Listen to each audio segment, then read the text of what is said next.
Gum ഗണപതയേ നമഃ. ഓം നമഃ ശിവായ. ഓം നമോ നാരായണായ. ഓം ശക്തി പരാശക്തി. ഓം നമഃ ശിവായ. ഓം നമോ ഭഗവതേ വാസുദേവായ. ഹര ഹര മഹാദേവ. ശംഭോ മഹാദേവ. ഇന്ന് നമുക്ക് ശിവപുരാണത്തിൻ്റെ ഭാഗം 47 വായിക്കാനുള്ളത്.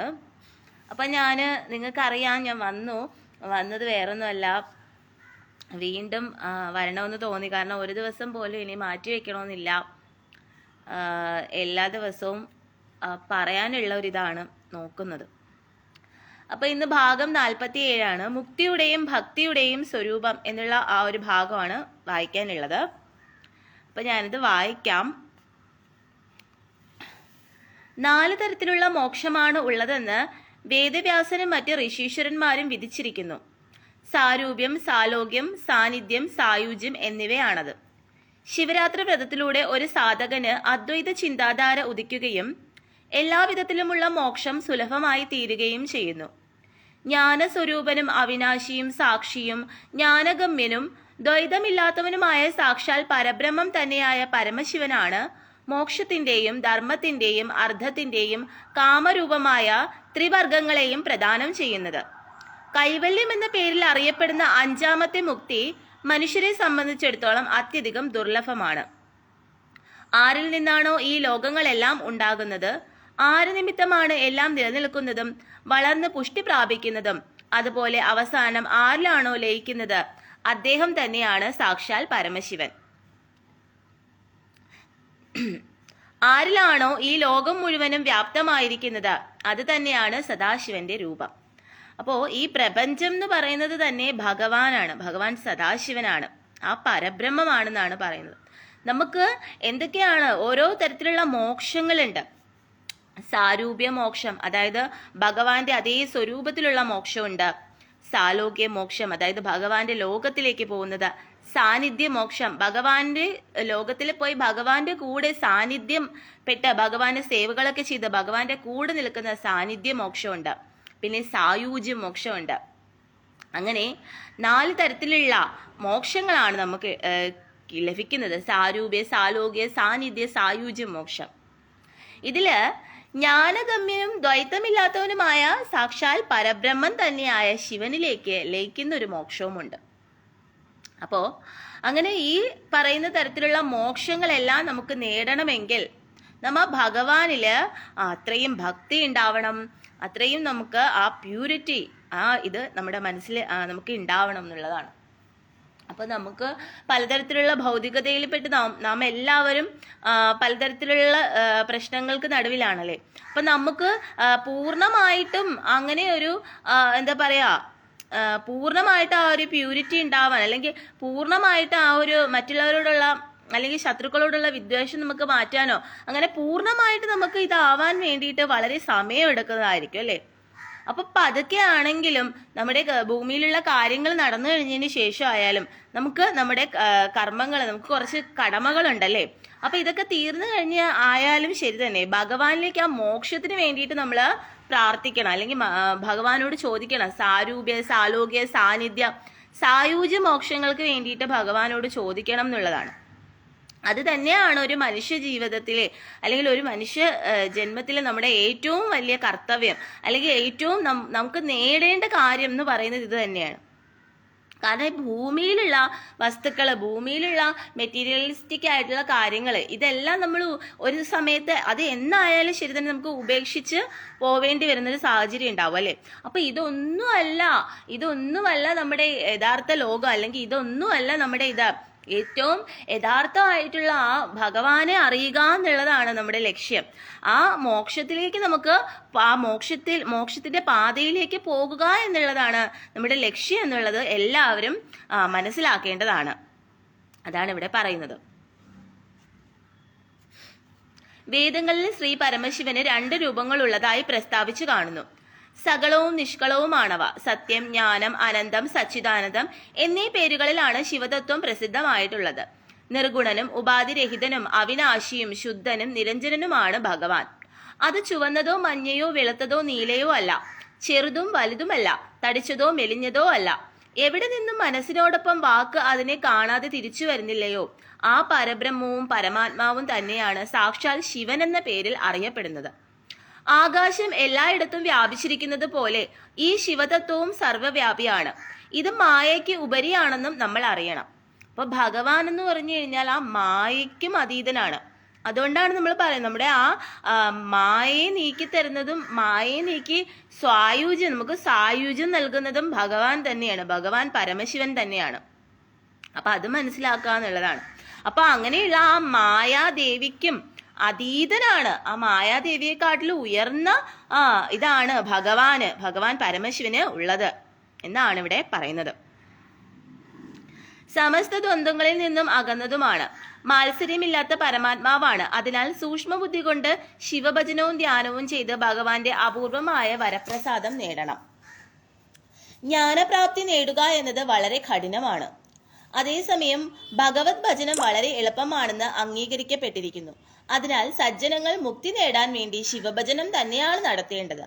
ജ്ഞാനസ്വരൂപനും മോക്ഷദാതാവും പരമാത്മാവുമായ ഭഗവാൻ സദാശിവൻ ഭജനത്തിലൂടെ സംപ്രീതനാകുകയും ഭക്തൻ ആഗ്രഹിക്കുന്ന വരങ്ങൾ നൽകി അനുഗ്രഹിക്കുകയും ചെയ്യുന്നു. ഭക്തിയിലൂടെ വളരെയധികം സാധകർ മോക്ഷപ്രാപ്തി കൈവരിച്ചിട്ടുണ്ട്. ശ്രീ ശങ്കരനോടുള്ള ഭക്തി ജ്ഞാനോദയത്തിനുള്ള മാതാവാണെന്ന് പരക്കെ അംഗീകരിക്കപ്പെട്ടിട്ടുള്ളതാണ്. അത് എന്നും മോക്ഷവും സൗഖ്യവും പ്രദാനം ചെയ്യുന്നതാണ്. സാധുക്കളുടെയും മഹാത്മാക്കളുടെയും കൃപാകടാക്ഷത്താലാണ് ഇത് സുലഭമായി തീരുന്നത്. ഉത്തമമായ പ്രേമം അങ്കുരിക്കുന്നത് തന്നെയാണ് അതിന്റെ ലക്ഷണം. ഇത്തരം ഭക്തി അഥവാ ഭഗവാനോടുള്ള നിഷ്കാമമായ പ്രേമം സഗുണമെന്നും നിർഗുണമെന്നും ഉള്ള ഭേദത്താൽ 2 തരത്തിലുണ്ടെന്ന് അറിഞ്ഞിരിക്കേണ്ടതാണ്. കൂടാതെ വൈദി എന്നും സ്വാഭാവികി എന്നും ഉള്ള ഭേദത്താൽ 2 തരത്തിലുണ്ടെന്നും അറിഞ്ഞിരിക്കണം. ഇതിൽ വൈദിയേക്കാൾ സ്വാഭാവികി ശ്രേഷ്ഠതരമാണെന്ന് കരുതപ്പെടുന്നു. കൂടാതെ നൈഷ്ഠികി എന്നും അനൈഷ്ഠികി എന്നും വേറെയും 2 തരം ഭക്തിയുണ്ട്. നൈഷ്ഠികയിൽ ഭക്തി 6 തരത്തിലുണ്ടെന്ന് ഋഷിമതം. അപ്പൊ ഭഗവാനെ ഭജിക്കുക എന്നുള്ളതാണ്. നമുക്ക് ചിലർക്ക് ഇങ്ങനെ ധ്യാനത്തിൽ മുഴുകിയിരിക്കാനോ അല്ലെങ്കിൽ ആ ജ്ഞാന ഭക്തിയിലോട്ടൊക്കെ പോകാനോ വളരെയധികം ബുദ്ധിമുട്ടായിരിക്കും അല്ലെ. ആ സമയത്ത് നമ്മൾ ഭഗവാന്റെ നാമങ്ങളൊക്കെ പറയാന്നുള്ളതാണ്. ഓം നമ ശിവായ, ഓം നമ ശിവായ, ഓം നമ ശിവായ. ഈ മന്ത്രം നമ്മൾ എപ്പോഴും പറയുക എന്നുള്ളതാണ്. അങ്ങനെ ആ ശിവഭജനം നടത്തുന്നതിലൂടെ നമുക്ക് ഭഗവാന്റെ അനുഗ്രഹം അല്ലെങ്കിൽ ഭഗവാനിലേക്കുള്ള ആ ഒരു മോക്ഷപ്രാപ്തി, ആ മുക്തി നമുക്ക് ലഭിക്കുന്നതായിരിക്കും എന്നാണ് ഇവിടെ പറയുന്നത്. ശ്രീശങ്കരന്റെ കൃപ കൂടാതെ ഈ ഭക്തിഭാവങ്ങൾ പുഷ്കലമാക്കുക അസാധ്യമാണ്. എന്നാൽ തനിക്ക് ശ്രീ പരമേശ്വരന്റെ പരമമായ കൃപാകടാക്ഷം മാത്രമാണ് ശരണമായിട്ടുള്ളതെന്നും മറ്റുള്ളതെല്ലാം നശ്വരങ്ങളാണെന്നുമുള്ള ഉറച്ച വിശ്വാസത്തോടെ ഒരു സാധകൻ ഭഗവാന്റെ തീരുമാനം അനവരതം ഉരുക്കഴിക്കുകയും ഭഗവാന്റെ ചൈതന്യ രൂപം ധ്യാനിക്കുകയും ചെയ്താൽ തീർച്ചയായും കാരുണ്യവാരിധിയായ ഭഗവാൻ ആ ഭക്തന്റെ പരാധീനകൾ ഏറ്റെടുക്കുകയും അവന്റെ പാപങ്ങൾ നശിപ്പിച്ച് ശുദ്ധീകരിക്കുകയും ചെയ്യുന്നു. അപ്പോ നമുക്ക് മറ്റാരും ഇല്ല, മഹാദേവൻ മാത്രമേ ഉള്ളൂ നമുക്ക് രക്ഷ, ആ ഭഗവാൻ മാത്രമേ ഉള്ളൂ നമുക്ക് രക്ഷ എന്ന് പറഞ്ഞ് ഭഗവാനിന് നമ്മൾ സറണ്ടർ ചെയ്തിട്ട് ഭഗവാന് നമ്മൾ പ്രാർത്ഥിക്കുകയാണെന്നുണ്ടെങ്കിൽ നമ്മുടെ സകല പാപങ്ങളും ഭഗവാൻ നശിപ്പിച്ചിട്ട് നമ്മളെ ശുദ്ധീകരിക്കുന്നതായിരിക്കും. നമ്മെ ആ ഭഗവാൻ, ആ പരമശിവൻ സദാശിവൻ നമ്മളെ ശുദ്ധീകരിക്കുന്നതായിരിക്കും. അതാണ് ഇവിടെ പറയുന്നത്. ഒരു സാധകൻ ഭഗവാന്റെ തീരുമാനം അനവരതം ഉരുക്കഴിക്കുകയും ഭഗവാന്റെ ചൈതന്യരൂപം ധ്യാനിക്കുകയും ചെയ്താൽ തീർച്ചയായും കാരുണ്യവാരിധിയായ ഭഗവാൻ ആ ഭക്തന്റെ പരാധീനകൾ ഏറ്റെടുക്കുകയും അവന്റെ പാപങ്ങൾ നശിപ്പിച്ച് ശുദ്ധീകരിക്കുകയും ചെയ്യും. ഭക്തിയും ശുദ്ധമായ വിശേഷജ്ഞാനവും വിഭിന്നങ്ങളാണെന്ന് ഭഗവാൻ ഒരിടത്തും പറഞ്ഞിട്ടില്ലാത്തതിനാൽ 2ഉം ഒന്ന് തന്നെയാണെന്ന് ഒരു ഭക്തൻ അറിഞ്ഞിരിക്കുകയും വേണം. ഭഗവാന്റെ കാരുണ്യത്താൽ നിഷ്പ്രയാസം നേടാൻ കഴിയുന്നവയാണ് ഭക്തി അഥവാ പരബ്രഹ്മ തത്വത്തിൽ അധിഷ്ഠിതമായ വിശേഷജ്ഞാനം. ഭഗവാനുള്ള സീമാതീതമായ പ്രേമം അഥവാ ഭക്തിയില്ലാത്ത ഒരു വ്യക്തിയുടെ മനോക്ഷേത്രത്തിൽ ജ്ഞാനോദയം ഉണ്ടായിരിക്കുകയില്ലെന്ന് ഭക്തൻ അറിഞ്ഞിരിക്കേണ്ടതാണ്. ഭഗവാൻ ശംഭുവിൽ ഭക്തിയുള്ളവർക്കാണ് ദ്രുതഗതിയിൽ ജ്ഞാനപ്രകാശം സാധ്യമാകുന്നത്. അതിനാൽ മഹേശ്വര ഭക്തിയാണ് അത്യാവശ്യമായി വേണ്ടത്. കുടില ചിന്തയും അവിശ്വാസിയുമായ ഒരുവന് ഭക്തിപ്രകാശം ഉണ്ടാകുകയില്ലെന്നതാണ് പരമാർത്ഥം. കാരണം അവൻ ഭഗവാന്റെ കടാക്ഷത്തിന് അർഹനല്ല എന്നതാണ് സത്യം. ശ്രീ ശങ്കരന്റെ ഭക്തിയുടെയും മുക്തിയുടെയും സ്വരൂപ വർണ്ണന ശ്രദ്ധയോടെ കേൾക്കുന്നവർ തീർച്ചയായും മുക്തരായി തീരുന്നതാണ്. അപ്പോൾ ഭഗവാന്റെ ആ നാമം ശ്രദ്ധയോടെ സ്വരൂപ വർണ്ണനയൊക്കെ ശ്രദ്ധയോടെ കേൾക്കുന്നവർ തീർച്ചയായിട്ടും അവർക്ക് മുക്തി പ്രാപ്തമാകുന്നതാണ്. അപ്പോൾ ഭഗവാൻ പരമശിവൻ എന്ന് പറഞ്ഞു കഴിഞ്ഞാൽ ഭഗവാനെ നമ്മൾ പ്രാർത്ഥിക്കുമ്പോൾ ഭഗവാന്റെ എന്താ പറയുക അർദ്ധാംഗിനിയായിട്ടുള്ള ഉമാദേവിയുടെ കൂടെ നമുക്ക് പ്രാർത്ഥിക്കുകയാണെങ്കിൽ കുറച്ചുകൂടി നമുക്ക് നല്ലതായിരിക്കും. അപ്പോൾ ഭഗവാൻ എന്ന് പറഞ്ഞു കഴിഞ്ഞാൽ ഭഗവാൻ പരമശിവൻ എന്ന് പറഞ്ഞു കഴിഞ്ഞാൽ സത്യമാണ്. സത്യം മാത്രമേ ഉള്ളൂ. അവിടെ പിന്നെ വേറെ ചതിയോ വഞ്ചനയോ കള്ളോ അല്ലെങ്കിൽ മറ്റുള്ള ഒന്നുമില്ല. ഭഗവാൻ എല്ലാവരെയും സ്വീകരിക്കും. ഭഗവാൻ അങ്ങനെ പാവപ്പെട്ടവരെന്നോ പണക്കാരെന്നോ ഉള്ള വ്യത്യാസമില്ല. എന്താ പറയുക അസുരന്മാരെന്നോ ദേവന്മാരെന്നോ ഉള്ള വ്യത്യാസമില്ല. അപ്പൊ അങ്ങനെ എല്ലാവരെയും ഭഗവാൻ ചേർത്ത് നിർത്തും. പക്ഷി മൃഗാദികളെ ആവട്ടെ പ്രപഞ്ചങ്ങൾ ആവട്ടെ എന്താവട്ടെ എല്ലാത്തിനെയും ഭഗവാൻ സ്വീകരിക്കും. പക്ഷേ ശ്രീകൃഷ്ണനും വിഷ്ണു ഭഗവാനും ഒക്കെ ആണെങ്കിൽ പോലും അത്രത്തോളം നമ്മളെ പരിശുദ്ധരാക്കി അത്രയും നമ്മൾ പ്യൂറായാൽ മാത്രമേ സ്വീകരിക്കുകയുള്ളൂ. പക്ഷേ ശിവഭഗവാൻ എന്ന് പറഞ്ഞു കഴിഞ്ഞാൽ അങ്ങനെയല്ല. എല്ലാവരെയും സ്വീകരിക്കും. ഏത് ആത്മാക്കൾക്ക് വേണമെങ്കിലും മറ്റുള്ള ക്ഷേത്രങ്ങളിൽ പോവാൻ കഴിയില്ല. പക്ഷെ ശിവക്ഷേത്രത്തില് ഏതൊരു ആത്മാവ് ഏത് തരത്തിലുള്ള ഒരു ആത്മാവാണെങ്കിലും ശരി തന്നെ ശിവക്ഷേത്രത്തിനുള്ളിൽ കടക്കാനുള്ള അവകാശം ആ സോളിന് അല്ലെങ്കിൽ ആ ആത്മാവിന് കൊടുത്തിട്ടുണ്ട്. അപ്പം ഭഗവാൻ പരമശിവൻ എന്ന് പറഞ്ഞാൽ എല്ലാവരെയും തന്നിലേക്ക് സ്വീകരിക്കുന്ന ഭഗവാനാണ്. എന്നാൽ ശ്രീകൃഷ്ണനായാലും വിഷ്ണു ഭഗവാനായാലും അത്രയും നമ്മളെ പ്യൂരിറ്റി ആക്കിയിട്ട് അത്രയും നമ്മളെ ക്ലിയർ ആക്കി ക്ലീൻ ആക്കി അത്രയും നമ്മൾ പരിശുദ്ധരായാൽ മാത്രമേ നമ്മളെ സ്വീകരിക്കുകയുള്ളൂ. അതുകൊണ്ടാണ് പലരും പറയുന്നത് ശിവഭക്തിയിലൂടെ മാത്രമേ നമുക്ക് ചിലപ്പോൾ വിഷ്ണു ഭക്തിയിലേക്ക് കൂടി അല്ലെങ്കിൽ കൃഷ്ണ ഭക്തിയിലേക്ക് കൂടി പോവാൻ കഴിയുള്ളൂ എന്ന് പറയുന്ന കാര്യമാണ്. കാരണം നമ്മുടെ ഗുരു എന്ന് പറയുന്ന ആ ഗുരുസ്ഥാനത്ത് കാണേണ്ടതും പരമശിവനെ തന്നെയാണെന്നാണ് പറയുന്നത്. മനസ്സിലായോ? അപ്പൊ അത്രയും നമ്മൾ പ്യൂരിറ്റി ആയി. ചിലര് പറയും അവര് ഭയങ്കര പ്യൂരിറ്റിയാണ്, അവര് ഭയങ്കര കൃഷ്ണഭക്തരാണ്, അവര് ഭയങ്കര വിഷ്ണു ഭക്തരാണെന്നൊക്കെ അവര് പറഞ്ഞ് നടിച്ച് നടക്കും. പക്ഷെ അവര് അങ്ങനെ അവരുടെ ഇത് അങ്ങനെ പറയാൻ മാത്രമേ അവർക്ക് കഴിയുള്ളൂ. പക്ഷെ അവരുടെ യഥാർത്ഥത്തിൽ അവർ ആ പ്യൂരിറ്റിയിൽ എത്തിയിട്ടില്ല. മനസ്സിലായോ? അവര് വിചാരിക്കുന്ന ഇത്രയും പ്യൂരിറ്റി മതി, അല്ലെങ്കിൽ നമുക്ക് ഇത്രയും ഇത് മതി. എങ്ങനെയായാലും മനുഷ്യരാണ്, അവർക്ക് തെറ്റ് സംഭവിക്കാതിരിക്കില്ല. മനസ്സിലായോ? അവരുടെ ഉള്ളിൽ എന്തായാലും ഒരു വിദ്വേഷം വരും. ഇപ്പൊ എൻ്റെ ഉള്ളിലായാലും എൻ്റെ ശത്രു അത്രയും നമ്മളോട് ദ്രോഹം ചെയ്യുമ്പോൾ ഓട്ടോമാറ്റിക്കലി നമുക്ക് ദേഷ്യം വരും അവരോട്, അല്ലെ? നമുക്ക് ആ പ്രതികാരം ഇത് ഉണ്ടാവും. അത് മനുഷ്യ സഹജമാണ്, സ്വാഭാവികമാണ്. പക്ഷേ ശ്രീകൃഷ്ണ ഭക്തി അല്ലെങ്കിൽ വിഷ്ണു ഭക്തി എന്നൊക്കെ പറയുമ്പോഴത്തേക്കും അത്രയും പ്യൂരിറ്റി ഉണ്ടാവണം, അത്രയ്ക്ക് പ്യൂരിറ്റി ഉണ്ടാവണം. വെറുതെ നാരായണീയം വായിച്ചോണ്ടോ അല്ലെങ്കിൽ ഭഗവത്ഗീത വായിച്ചോണ്ടോ അല്ലെങ്കിൽ ഈ പറയുന്ന പോലെയുള്ള ഭഗവാന്റെ നാമങ്ങൾ പറഞ്ഞതുകൊണ്ടോ മാത്രം ആ പ്യൂരിറ്റി ഉണ്ടാവില്ല. അത് എന്ന് പറഞ്ഞു കഴിഞ്ഞാൽ ടോപ്പാണ്. അത്രയ്ക്ക് പ്യൂരിറ്റി വേണം. മനസ്സിലായോ? ശ്രീകൃഷ്ണ വൃന്ദാവനത്തിലേക്ക് എത്തണം അല്ലെങ്കിൽ ആ ശ്രീകൃഷ്ണ ഭക്തിയിൽ എത്തണമെന്ന് അത്രയും നമ്മൾ പ്യൂരിറ്റി അത്രയും നമ്മൾ പ്യൂറായിരിക്കണം.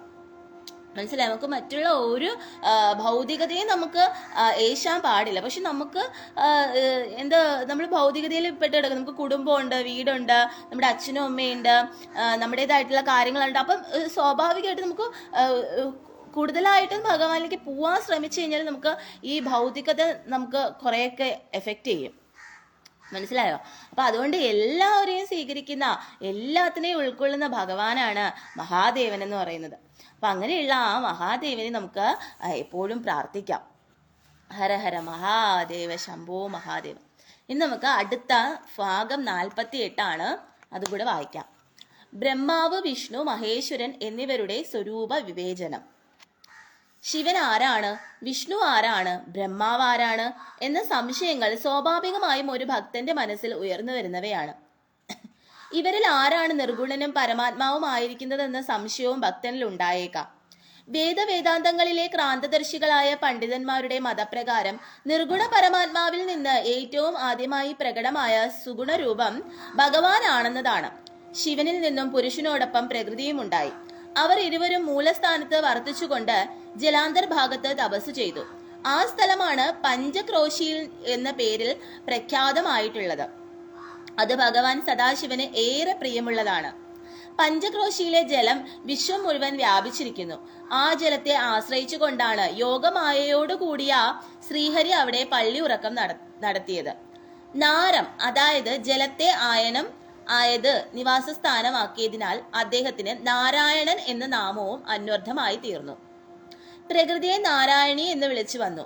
നാരായണന്റെ നാഭി കമലത്തിൽ നിന്ന് ഉത്ഭവിച്ചവനാണ് സൃഷ്ടികർമ്മത്തിന്റെ ചുമതല നിർവഹിക്കുന്ന ബ്രഹ്മാവ്. ബ്രഹ്മാവ് തപസ് ചെയ്ത് സാക്ഷാത്കരിച്ചത് വിഷ്ണുവിനെയാണ്. തങ്ങളിൽ ആരാണ് ശക്തനും സമർത്ഥനും എന്ന ചിന്ത തർക്കത്തിലേക്ക് നീങ്ങിയപ്പോൾ അവർക്കുപരിയായ പരബ്രഹ്മ സ്വരൂപം കൈക്കൊണ്ടതാണ് സാക്ഷാൽ പരമശിവൻ. അപ്പോ ഈ ബ്രഹ്മാവ് ബ്രഹ്മാവ് എന്ത് ചെയ്യേ, ബ്രഹ്മാവ് ഉണ്ടാവുമ്പോൾ ബ്രഹ്മാവിന്റെ സൃഷ്ടിയിൽ നിന്ന് വിഷ്ണു ഭഗവാൻ പ്രളയജലത്തില് കിടക്കുകയായിരുന്നു. അങ്ങനെ ആ വിഷ്ണു ഭഗവാന്റെ നാഭിയിൽ നിന്നാണ് ബ്രഹ്മദേവൻ ഉണ്ടാവുന്നത്. അപ്പൊ ബ്രഹ്മദേവനും വിഷ്ണുദേവനും തമ്മിലൊരു തർക്കം ഉണ്ടാവും. ആ കഥ ഞാൻ മുൻപേ നിങ്ങൾക്ക് പറഞ്ഞു തന്നിട്ടുണ്ട്. അങ്ങനെ അവസാനം അവരുടെ ആ തർക്കം തീർക്കാൻ വേണ്ടിയിട്ടാണ് മഹാദേവൻ അവിടെ അവതരിക്കുന്നത്. അദ്ദേഹത്തിന്റെ നിശ്ചയപ്രകാരമാണ് ബ്രഹ്മാവിനെയും വിഷ്ണുവിനെയും സൃഷ്ടിച്ചതെന്ന സത്യം അതോടെ വെളിപ്പെട്ടു. രൂപരഹിതനായിരിക്കുന്ന പരമാത്മാവ് സകലരുടെയും ചിന്തയ്ക്ക് വിഷയമാകുന്നതിന് വേണ്ടിയാണ് സകാര രൂപം കൈവരിച്ചത്. അദ്ദേഹമാണ് സാക്ഷാൽ പരമശിവൻ.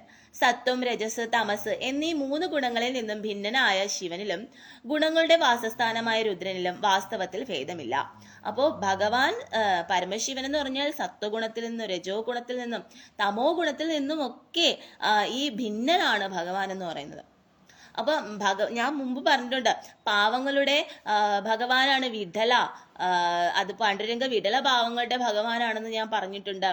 അതുപോലെ അയ്യപ്പനൊക്കെ അങ്ങനെയാണെന്ന് ഞാൻ അതുപോലെ തന്നെ ശിവഭഗവാൻ എന്ന് പറഞ്ഞാൽ ഏറ്റവും പാവങ്ങളുടെ അങ്ങനെ ഭഗവാൻ അങ്ങനെ വ്യത്യാസമൊന്നുമില്ല. പാവങ്ങളെന്നോ പണക്കാരെന്നോ ഉള്ള വ്യത്യാസമില്ല.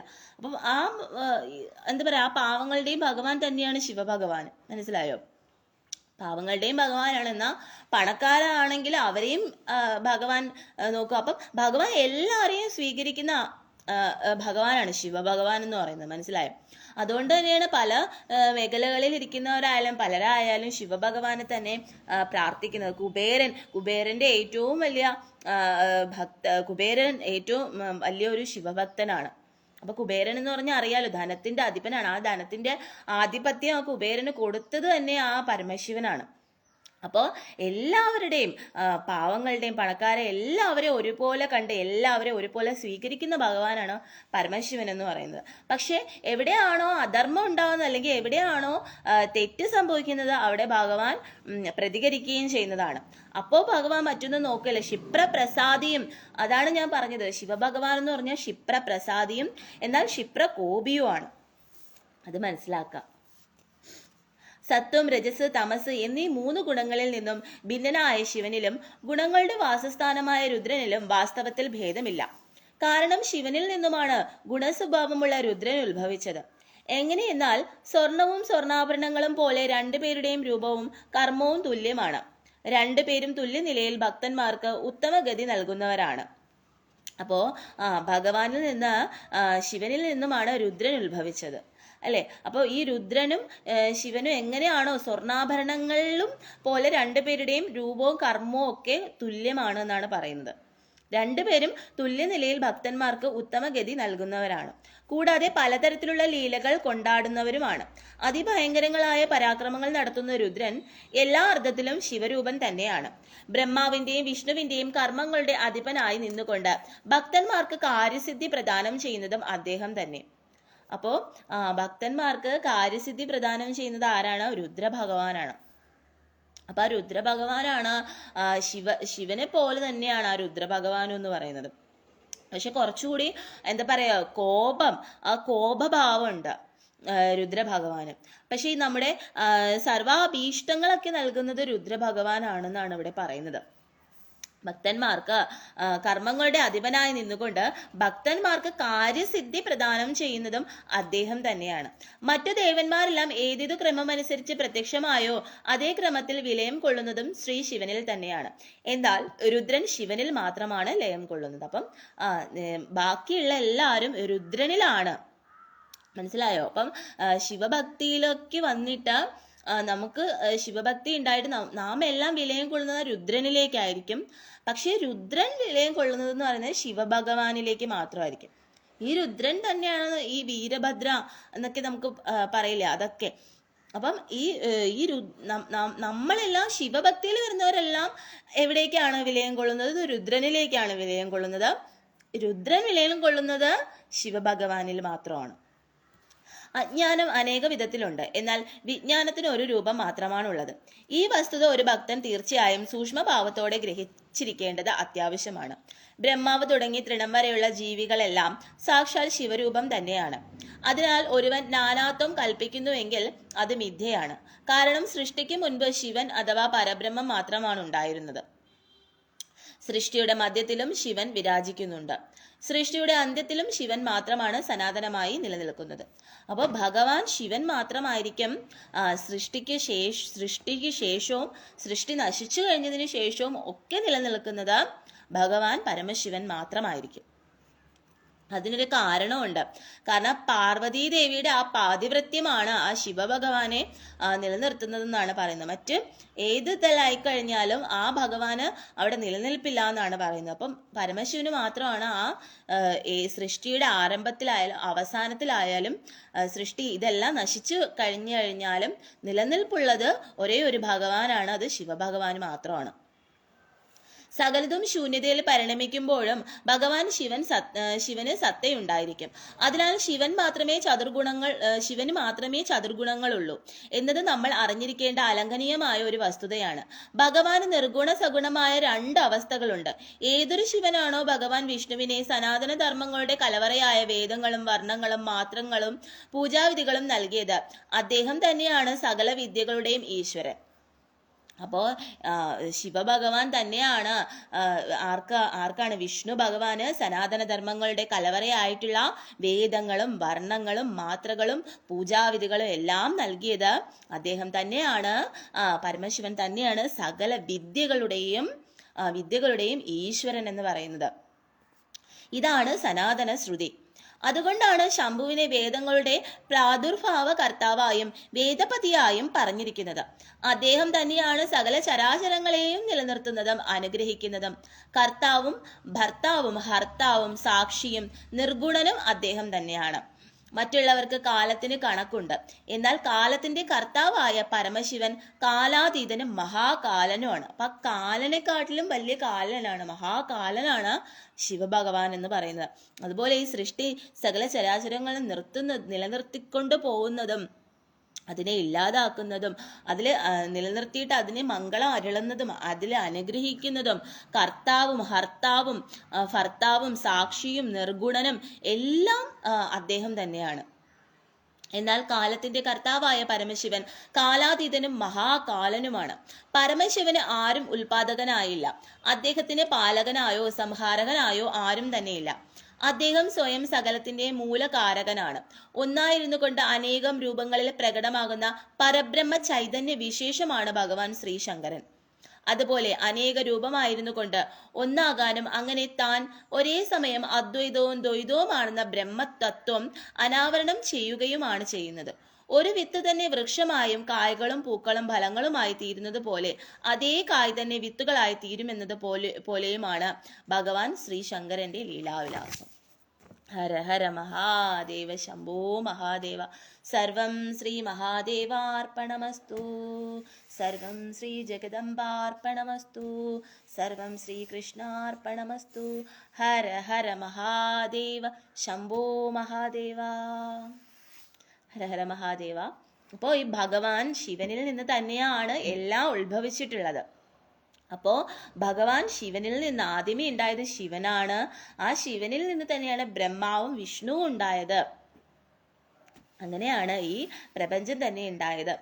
അവസാനം നാം എല്ലാം പോയി എത്തുന്നതും അല്ലെങ്കിൽ പോയി ചേരുന്നതും ആ ഭഗവാനിലേക്ക് തന്നെയായിരിക്കും. ഈ പ്രപഞ്ചമെല്ലാം നശിച്ചു കഴിഞ്ഞാലും നിലനിൽക്കുന്ന ഒരേ ഒരു ഭഗവാൻ എന്ന് പറയുന്നത് പരമശിവൻ മാത്രമായിരിക്കും.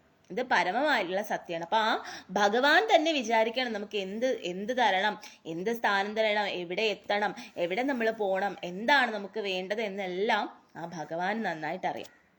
അപ്പൊ അതാണ് പരമശിവന്റെ മഹാദേവന്റെ തത്വം എന്ന് പറയുന്നത്. അതായത് നമുക്ക് മംഗളം അരുളുന്നതും ഈ പ്രപഞ്ചത്തിനെ നിലനിർത്തിക്കൊണ്ട് പോയി നമുക്ക് മംഗളം അരുളുന്നതും അതുപോലെ ഈ പ്രപഞ്ചത്തെ താങ്ങി നിർത്തി സംരക്ഷിക്കുന്നതും അതുപോലെ അവസാനം ഈ പ്രപഞ്ചത്തെ തന്നിലേക്ക് അടുപ്പിക്കുന്നത്, അതായത് എന്താ പറയുക, പ്രപഞ്ചത്തിലെ എല്ലാം ഇല്ലാതാവുന്ന സമയത്ത് ആ പ്രളയത്തിൽ തന്നിലേക്ക് അടുപ്പിക്കുന്നത് ആ ഭഗവാൻ തന്നെയാണ്. അപ്പോൾ ഈ ഭഗവാന് തന്നെ ഒരു സ്വരൂപമാണ് നാരായണൻ എന്ന് പറയുന്നത്. ശിവഭഗവാന്റെ തന്നെ സ്വരൂപമാണ് നാരായണൻ. അപ്പം അതും മനസ്സിലാക്കാന്നുള്ളതാണ്. ഹരഹര മഹാദേവ ശംഭോ മഹാദേവ. ഇനി ആരൊക്കെയാ വന്നിട്ടുള്ളതെന്ന് നോക്കാം. അപ്പോൾ ഇത് മനസ്സിലാക്കുക, ഭഗവാൻ എന്ന് പറഞ്ഞു കഴിഞ്ഞാൽ എല്ലാവരെയും സ്വീകരിക്കുന്ന ശ്രീകൃഷ്ണ. ഇപ്പം ശ്രീകൃഷ്ണ ഭക്തിയിലോട്ട് വരുമ്പോൾ നമുക്ക് ഗോപികാ ഭാവത്തിലാണ് നമ്മൾ ഓരോരുത്തരും ഭഗവാനെ പ്രാർത്ഥിക്കുന്നത് അല്ലേ. അപ്പോൾ ഗോപികാ ഭാവത്തിൽ പോകുമ്പോൾ നമുക്ക് അവിടെ രാധാകൃഷ്ണന്മാരാണുള്ളത്. രാധാകൃഷ്ണന്മാരുടെ കൂടെ ഒരുപാട് ഗോപികമാരുണ്ടാവും. അപ്പോൾ ആ ഗോപികമാരിൽ ഒരാളായിട്ടായിരിക്കും നമുക്ക് ചെല്ലാൻ കഴിയുന്നത്. അത് പരമമായിട്ടുള്ള സത്യമാണ്, മനസ്സിലായോ? അതാണ് ഗോപീഭാവം എന്ന് പറയുന്നത്. അല്ലാതെ ഭഗവാന്റെ സന്തത സഹചാരികളായിട്ട് അങ്ങനെ പല രീതിയിലുണ്ട്. പിന്നെ അർജുനൻ അങ്ങനെ ഉള്ള ഭഗവാന്റെ പഞ്ചപാണ്ഡവന്മാരുടെ കൂടെ അങ്ങനെ പോകും. ദ്രൗപദി അവരുടെ ഒരു ലോകമുണ്ട്, അത് ദ്വാരക. അവിടെ ഭഗവാൻ എന്ന് പറഞ്ഞാൽ ദ്വാരകാധീശനായിട്ടാണ് ഇരിക്കുന്നത്. പിന്നെ വൈകുണ്ഠത്തിലെ ലക്ഷ്മി സമേതനായിട്ടുള്ള ഭഗവാനായിട്ടാണ്.